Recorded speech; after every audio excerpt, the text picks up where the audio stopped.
आप सभी साथियों को क्रांतिकारी नमो बुधाय। जय भीम, जय भारत, जय संविधान। मैं रमनुजरन और आप देख रहे हैं अध्यात्म पावर। साथियों, इन दिनों अगर सोशल मीडिया पर चाहे फेसबुक हो, इंस्टाग्राम हो या फिर यूट्यूब हो या फिर कोई भी प्लेटफॉर्म क्यों ना हो, अगर हर जगह पर कोई छाया हुआ है तो वही बाबा छाए हुए हैं। आप इशारा समझ गए होंगे साथियों।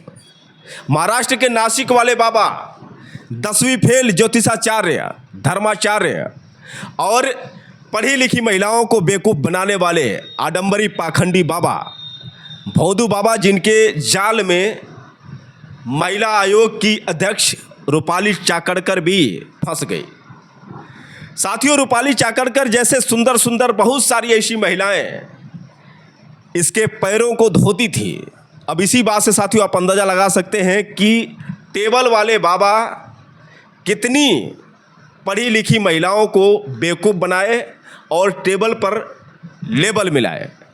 कुल मिलाकर फूल अय्याशी किए।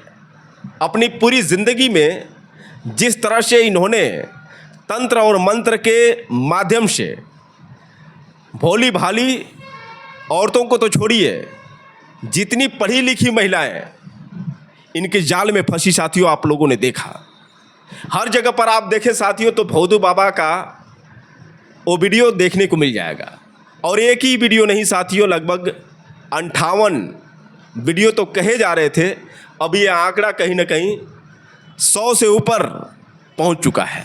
बहुत सारे न्यूज़ चैनलों पर तो साथियों बताया जा रहा है कि 300 से ज़्यादा आंकड़े हो गए हैं। तो सोचिए साथियों कि ये भोदू बाबा अशोक खरात, जिनकी उम्र 67 वर्ष की, और इस 67 वर्ष की उम्र में भी जो आजकल के जवान नहीं कर पाए, इन्होंने करके दिखाया। कैसे महिलाओं को तंत्र मंत्र में फंसाते थे, किस तरह से उनको उलझाते थे और कैसे उलझाकर उनके साथ शोषण करते थे। अब इनसे जब पूछा गया साथियों कि आप जो कर रहे थे आपको डर नहीं लग रहा था, तो इन्होंने कहा कि हम जो भी कर रहे थे धर्म के हिसाब से कर रहे थे। हम महिलाओं का शुद्धिकरण कर रहे थे, हम अपना वीर्यदान कर रहे थे। गजब। अब इस पर भी हमारे देश की महिला न समझ पाए तो अब क्या कह सकते हैं। यहाँ तक कि टेबल वाले बाबा ने यह भी बताया कि जो भी कुछ हमारे और महिलाओं के बीच हो रहा था, किसी भी प्रकार की जोर ज़बरदस्ती नहीं थी। जो भी कुछ हो रहा था उनके मर्जी से हो रहा था। महिलाएं खुद कपड़े उतारती थी। जबकि बताया जा रहा है साथियों कि इस फर्जी बाबा पर लगभग 10 FIR दर्ज हुए थे, जिनमें 8 रेप केस थे।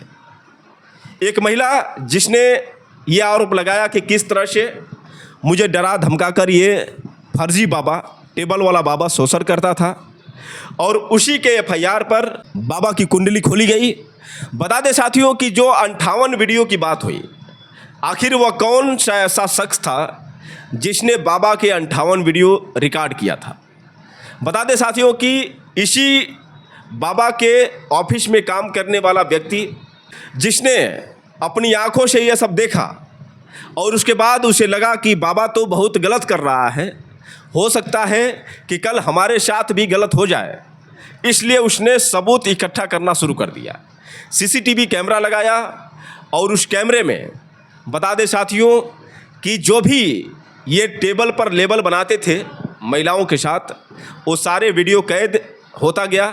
लेकिन साथियों हद तो तब हो गई जब यह ढोंगी बाबा यानी अशोक खरात ने, उसी व्यक्ति जो व्यक्ति ने इसके सारे वीडियो अपने कैमरे में कैद किया, उसी की पत्नी जो प्रेग्नेंट थी, 7 महीने की प्रेग्नेंट थी, और उसी की पत्नी के साथ इसने दुष्कर्म किया।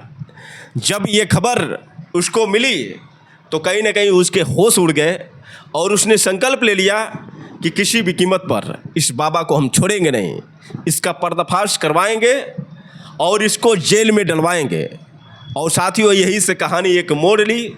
जैसे ही उस 32 वर्षीय महिला ने इस ढोंगी पाखंडी बाबा पर FIR किया, उसके बाद पुलिस ने छानबीन की और जब उस व्यक्ति से पूछताछ की गई तो उस व्यक्ति ने उस पेन ड्राइव को पुलिस के हवाले कर दिया, जिस पेन ड्राइव में वो सारे वीडियो कैद थे।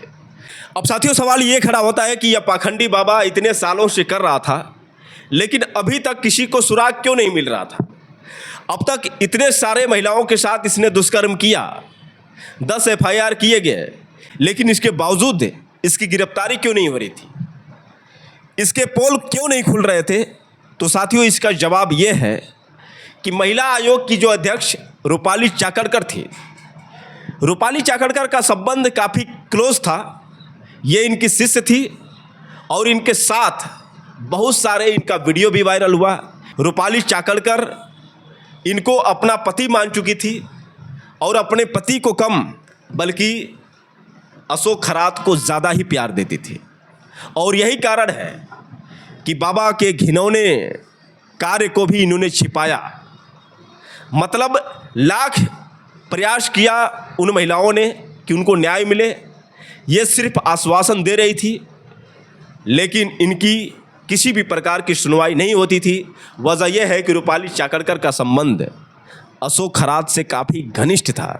भारत के गृह मंत्री अमित शाह के साथ भी इस टेबल वाले बाबा की उठक बैठक थी और साथ ही साथ बहुत बड़े बड़े नेता के साथ भी कहीं ना कहीं अच्छे संबंध थे।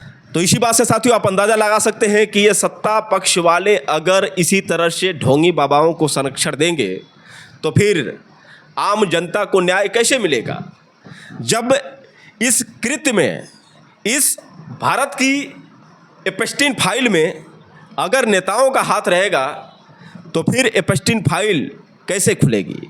हम अमेरिका के एपस्टीन की बात करते हैं, लेकिन भारत में ऐसे ऐसे एपस्टीन फाइल बंद पड़ी हैं, इन एपस्टीन फाइल को खोलने की हम बात नहीं करते हैं। साथियों, कौन करेगा, कौन बिल्ली के गले में घंटी बांधेगा, कौन आवाज़ उठाएगा नेताओं और बाबाओं के खिलाफ, जब नेताओं और बाबाओं के बीच इतना बड़ा संबंध है। बता दें साथियों कि अंधविश्वास और पाखंड में जिस तरह से हमारे देश के शिक्षित वर्ग के लोग भी पड़े हुए हैं, तो कुल मिलाकर आप इसी बात से साथियों अंदाज़ा लगा सकते हैं कि भारत किस दिशा में बढ़ रहा है। वैसे साथियों, इन आडंबरी पाखंडी बाबाओं को लेकर आप लोगों की क्या राय है? आप लोग अपनी राय ज़रूर दें और हो सके तो इस वीडियो को ज़्यादा से ज़्यादा शेयर करें। फिर मिलेंगे अगले वीडियो के साथ, तब तक के लिए क्रांतिकारी नमो बुद्धाय, जय भीम।